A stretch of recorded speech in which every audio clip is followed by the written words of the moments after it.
नमस्कार. आज रामायणाचा पुढचा भाग वाचून दाखवते आहे आणि लक्षपूर्वक ऐका आणि नेहमीप्रमाणे माझ्या चॅनलला लाईक, सबस्क्राईब आणि शेअर करायला विसरू नका. तर ऐका. तुलसीदास अति आनंद देखके मुखारविंद. मुखारविंद म्हणजे कमळासारखं सुंदर, नाजूक, चैतन्यमय आणि आनंदाने फुललेलं मुखकमल. तुलसीदास हे पाहताना स्वतः कौसल्य झालेले आहेत. कशासारखं बरं हे रामाचं सुख आहे. चंद्रसूर्य कमळ सगळ्यांशी तुलना करून पाहिलं, पण याच्याकडे पाहून जो आनंद होतोय, जे मन भरून पावते, त्यासारखं दुसरं काय आहे. नाही कळलं ते कशासारखं आहे ते सांगू. त्याची छबी ना केवळ त्याच्याच सारखी आहे, दुसऱ्या कुणाची पहुंच तिथवर नाही. रघुवर छबी के समान रघुवर छबी बनिया.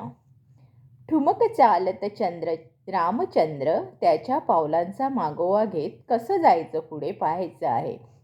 पण आज त्याची ठुमकत पडणारी पावलं पडण्याचा आनंद आहे. रामाचं मुख कशासारखं सुंदर, तर केवळ त्याच्यासारखंच हा भाषेचा अनन्ययुक्त अलंकार. त्या सुंदर मुखावर तीट, डोळ्यात काजळ, कपाळाला गंध हे अलंकार मात्र आईने घातलेले. कमरेला मेखला, पायात पैंजण, कानात संकुले घालून ठुमक ठुमक पावलं टाकीत राम राजवाड्यातल्या रत्नजडीत आरशापाशी येतो. पाहतो तर काय, आत एक सुंदर मूल आहे. त्याला हात लावायला लागतो, पण आरसामध्ये येतो. काय करावं, कसं पकडावं आतल्या त्या सुंदर मुलाला. पुन्हा पुन्हा पकडण्याचा प्रयत्न करतो, पण जमत नाही. मग मोठा ओठ काढतो, चक्क रडू लागतो. कौसल्य धावत येते. काय झालं. राम ओठ काढत बोट दाखवतो त्या आरशातल्या सुंदर मुलाकडे. तो येत नाही म्हणून आई हसू लागते. वेडा रे वेडा, आत आरशात पहा, मी आहे की नाही. मी इथे आहे ना, ते प्रतिबिंब आहे. तू इथे आहेस ना, तोच खरा. ते नुसतं प्रतिबिंब आहे. कशी कशी समजूत घालते. बिंबाला प्रतिबिंब दिसतं पण मिळत नाही. पुढे रामाशी नारद, हनुमान, गरुड अशा भक्तांचा सुखसंवाद चाललेला असतो. भक्त रामाला म्हणतात, रामा तुम्ही लहानपणी फार सुंदर होतात. कशावरून.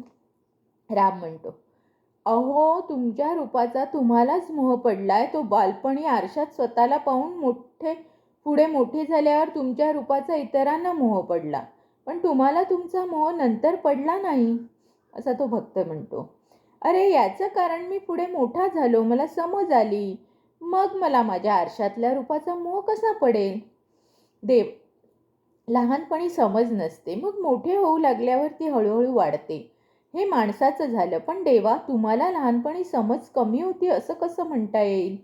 मग काय म्हणता येईल. सबंध अवतार काळात तुम्ही लहानपणी सर्वात जास्त सुंदर होतात, इतके की तुमच्या रूपाचा तुम्हालाच मोह पडला होता.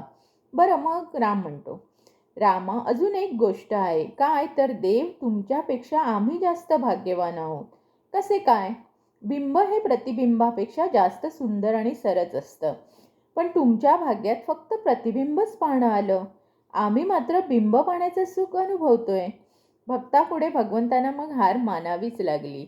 ते दुडदुड धावणं, चारी भावांचं कौसल्याच्या अंगणात रांगणं, धावणं, एकमेकांचे केस विस्कटणं, जमिनीवर अंग टाकून अंगाला कपड्यानं माती लावून घेणं, यात सर्वात जास्त आनंद धरतीमातेला होत असे. दशरथही कौतुकाने पाहत असे, पण आईला मुलाच्या मागे धावण्यात जो आनंद असतो, तिच्यापासून पाळण्यात मुलाला आनंद असतो, आणि धरला एवढा एकदाचा करशील पुन्हा असं असं हात उगारून आई म्हणते, तेव्हा आई आणि मूल दोघांनाही जो आनंद होत असतो, तो राम कौसल्याने घेतला. रामायणात इतरांना तो तसा तितकासा मिळाला नाही. देवभक्त हे नातं आई मुलाच्या स्वरूपात अनेकांनी अनुभवलं आहे. देव आपली आई, आपण तिचं मूल या स्वरूपात, पण देवच आपलं मूल हे भाग्य फार थोड्यांच्या वाट्याला खरंखुरं आलं. कौसल्याचा राम खरंच मोकळा होता त्यावेळेस खेळायला. केवढं भाग्य त्या माता पितांचं, भावंडांचं, त्यांच्या अंगणातल्या चिमण्या कावळ्यांचं सुद्धा. त्यातल्या एका कावळ्याची गोष्ट तर फारच ऐकण्यासारखी आहे. ती मी तुम्हाला नंतर कधीतरी सांगेनच.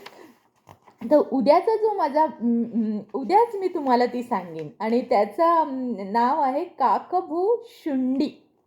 काकभूषुंडी. तर उद्याचा माझा एपिसोड तुम्ही बघायला विसरू नका. ती कावळ्याची गोष्ट खूप मजेशीर आहे. तर तुम्हाला माझा हा व्हिडिओ आवडला असेल तर लाईक, शेअर आणि सबस्क्राईब करायला विसरू नका. धन्यवाद.